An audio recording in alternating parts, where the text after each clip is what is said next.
What's the deal, baby? You already know. Big boss hog, bossed out, cake poke through the dope. Hit the top to the box. What's good with y'all? So today, man, we talking about the email champion. According to the Bud Buddies, Jaron Enis. Is he an email champion? Right? That's the question that I ask. Right? I already know what the Bud Buddies gonna say. They gonna say, yeah. Jaron Enis is an email champion. That's what they gonna say. That's how they gonna respond. Yes, he is an email champion. He's the email champion of the world. He fought nobody and got a belt. My question to y'all is, did y'all have that same energy towards Tim Tszyu when he got his belt from Charlo? Did y'all, you know what I mean? Not for, and he didn't fight Charlo to get the belt. He just got the belt, give it to him because Charlo chose to fight Canelo, right? So the WBO stripped Jermell Charlo, and Tim Tszyu was elevated to the full champion, right? So, did anybody, right? I'm asking a question. I need y'all to answer in the comment section. Did anybody say Tim Tszyu was an email champion, right? I just need to know, right? At the end of the day, Jaron Enis is not an email champion, right? Now, like I told y'all, man, check out the Minor Greatness podcast. My homeboy, we was talking about that. And he has an interesting take on that. And we debated and we talked about that. I won't say debated, but we discussed it. I don't believe that Jaron Enis is an email champion. Like I said before. Terence Crawford had a decision, right? In which hit based off him allowing the IBF to strip him, he made his mind up. Actions speak louder than words. He made his mind up that belt don't matter, right? And that fight wasn't worth it, right? And that's what it is. Yeah, but I already know the Bud Boy gonna say, well, he going in a rematch with Errol. We don't know when him and Errol fighting. You know what I mean? And according to y'all, Jaron Enis is gonna be an easy fight. And Terence Crawford, the way he talks about the fight, he talks about it like it's gonna be easy. So if it's gonna be easy, line it up. This is why I say with these people be doing all this talking, you're going to get yourself jammed up. Because now you say certain things and then your actions don't match what you're saying. Right? So you sit here and say certain things, oh, this going to be easy, this, that, and the third. And then when it comes down to the fight being made, or you know where to be found. Or that fight don't interest you. You know what I'm saying? It's a low, what Crawford say? Low interest, high risk, low reward. I don't know. He said something like that. Basically. But all I'm saying is at the end of the day, how is he an email champion when the champion didn't want to fight him? That's all I'm saying. I get it if, he was given a belt by the sanctioning body. They just gave it to him. Like it was a vacant belt and nobody had it and they just gave him a belt. I'd be like, all right, cool, yeah. Email champion. But he was given the belt because the champion didn't want to fight him. Now, the Bud Brothers may be like, oh, tell the whole story. I will. I will tell the whole story. So, let's go back. Errol Spence, when he was the unified champion of the world, he had the WBC, IBF, and the WBA belt, right? Jaron Enis was Errol Spence mandatory for the IBF belt, right? Jaron Enis beat that guy, I can't pronounce his name, that start with a K. Last year, I think in January, he had that poor performance. It was in January or late December. And he had that poor performance where he looked kind of bad against that guy, right? In which people were saying that, oh man, he ain't gonna beat Terence Crawford. I ain't gonna lie to you, I made a video and I said that. I said based off that performance, right? We gotta look at this by performance basis. And based off that performance, I felt like he ain't ready for Errol and at that time, right? But then he came back and put on a better performance. He learned from his situation, and he was able to fight a better fight, and that kind of altered my viewpoint, right? Right? You just got to keep it a step. We we here to be honest, right? I ain't running for no smoke. You know what I'm saying? That's what it is. So when he beat that guy and he became the IBF interim champion, right? Which means he's the mandatory, right? Now, there were some issues prior to that with finding out who the mandatory was, right? For that belt, for the IBF. That's why Errol Spence, didn't have a mandatory. But also, Errol Spence was unifying the belts at the time. See, a lot of people don't understand unifications trump mandatories. So Errol Spence didn't have to fight his mandatories because he told the sanctioning bodies, I'm going to fight for a belt, right? So that's what ended up happening. The man ended up fighting for a belt, right? And another belt, in which he got 2 more belts, which made him a unified champion at 147 pounds. He did all the heavy lifting for Terrence Crawford, and all Crawford had to do was just fight Errol. And that was it, right? And then Errol loses, right? But let's do this. Before the Terrence Crawford and Errol Spence fight was made, before Errol Spence lost to Terrence Crawford, the IBF told Errol Spence, hey, if you don't make this fight with Terrence Crawford, you're going to have to fight Jaron Ennis or you're going to be stripped. And you have a certain time frame, you got to fight Jaron Ennis. I think Errol Spence contacted the IBF and they gave him a little bit more time because he said, hey, look, we're basically down the home stretch to make this Terrence Crawford fight. In which I think he got a extension or something like that, if I'm not mistaken. So, to sum this up, Errol Spence did what he was supposed to do as a champion and as a fighter. Terrence Crawford, based off his actions, right, when it comes down to that belt and him holding on to that belt, he didn't do what he was supposed to do. And truthfully, I don't think he cares. I don't think Terrence Crawford even cares about keeping that belt. We just got to keep it a stack.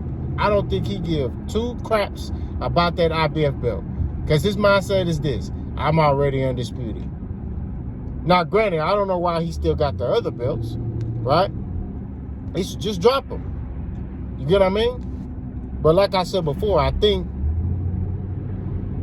Bud don't care about that. His mindset is, I'm gonna fight Errol, and then I want the big fights after that. He's not looking at Jaron Ennis because he know what type of fight that is. Now, granted, I think, truthfully, that's a big fight. Terrence Crawford versus Enis. I think the bigger fight is Errol Spence versus Jaron Ennis, but it's still a big fight. You get what I mean? 2 guys who can switch hit, in that ring. That's a boxing fan's dream. All them skills in one ring in one night, that's phenomenal. You get what I mean? Like, we just gotta keep it a stack. That's just how I feel about it. You got a dude who can switch hit and do all that stuff, and you have that for one night. Yeah, that's a boxing fan's dream right there. You see what I'm saying? But we can't ignore the facts. The reason why Jaron Ennis is the champion is because Terrence Crawford chose not to fight Jaron Ennis. That's the reality of the situation. Okay? He chose not to. That's why that belt is in the custody of Jaron Ennis and not Terrence Crawford. That's real talk. So he's not an email champion because of a fighter not wanting to fight him. You can't put a jacket on somebody if the actions of another fighter is the reason why this fighter has the gold right now. Terrence Crawford is the reason why Jaron Ennis has that red strap around his waist. That's just what it is. Because he chose not to fight him. That's real talk. He made that decision based off his actions. He didn't come out and say it, but like I say, I don't pay attention to what people say. Your actions tell me everything. Actions be louder than words. I don't give a damn what you're talking about. I don't care what you say. Your actions gonna tell me everything I need to know about you. So when I sat there and I saw that Jaron Ennis was elevated to the full champion. That showed me Terrence Crawford didn't give a damn about that IBF belt. He don't care to fight Jaron Enis. He don't want to. He don't care about that belt. His mindset is, I'm going to fight Earl again. I'm going to beat him, and then I'm going to go fight Canelo.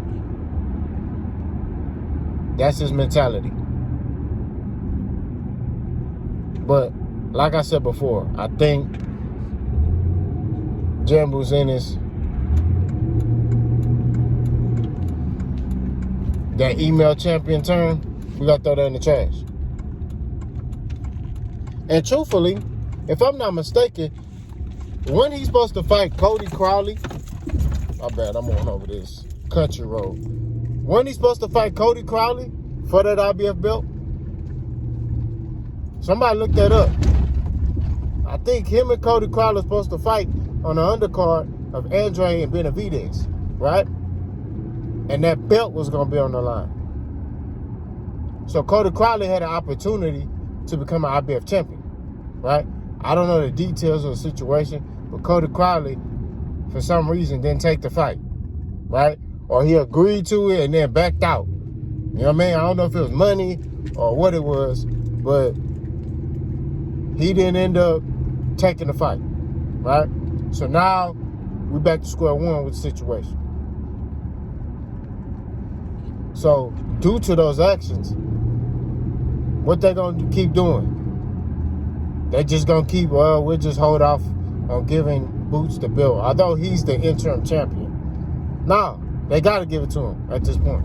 They tried to make a fight and make it the right way to where that belt was on the line, if I'm not mistaken, and it didn't happen. So now what? The dude got issues getting fights, right? It looks very familiar to when Errol Spence was coming up in the game. Because, see, Errol was in the same boat that Boots was in, trying to get fights. And everybody kept telling him he need to do more. He ain't done enough. You know, he need to fight better competition. All this other stuff. They kept finding ways and excuses not to fight that dude until he got a belt. And once he got a belt, he forced their hand. And I think that's what Boots gonna do. He gonna force some hands. You see what I'm saying? If Crawford keep that belt at 147, he potentially may force his hand. You know what I mean? But when you look at boxing history, you look at, you know, the Hall of Fame fighters. A lot of the Hall of Fame fighters, they fought that young champion. You know what I mean? This gets to see if this dude is really like that. All that talking and all that about, oh, Terrence Crawford gonna not. I ain't trying to hear all that. Like I told you, it was a lot of talking going on, Errol Spence and Terrence Crawford. We all was talking, and you heard me. At one point, I stopped talking. I said, man, it's too much talking going on. I stopped making videos. I said, I'm not even going to make no more videos. And for a while, I stopped making videos about Errol Spence and Terrence Crawford. Because of the fact that it was too much talking going on. Too much talk going on, and it like these dudes ain't going to fight. Right?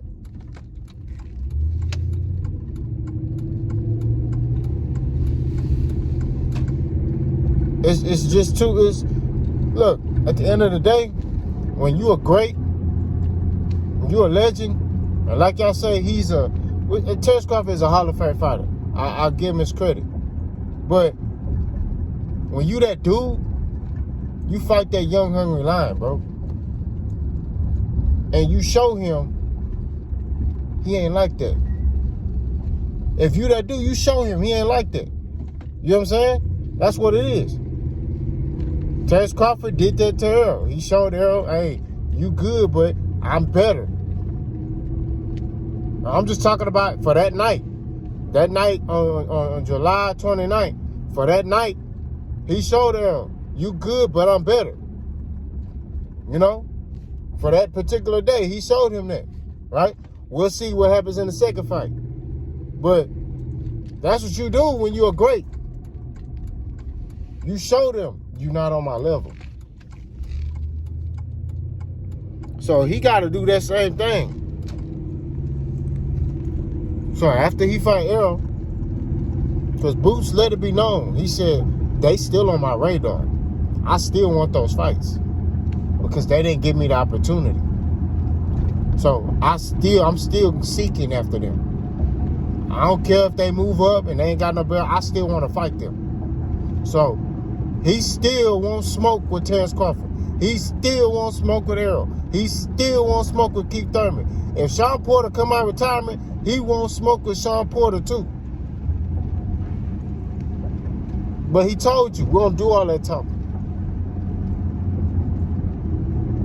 Which is shocking to me because, you know, a lot of people on the East Coast, they like to go off on you, man. So all I'm saying is at the end of the day, spade to spade, keep it 1,000. Jaron Enis earned his right to be labeled champion, right? And that's what it is. That email champion stuff, throw it in the trash. Y'all let me know what y'all think, Boss Scott.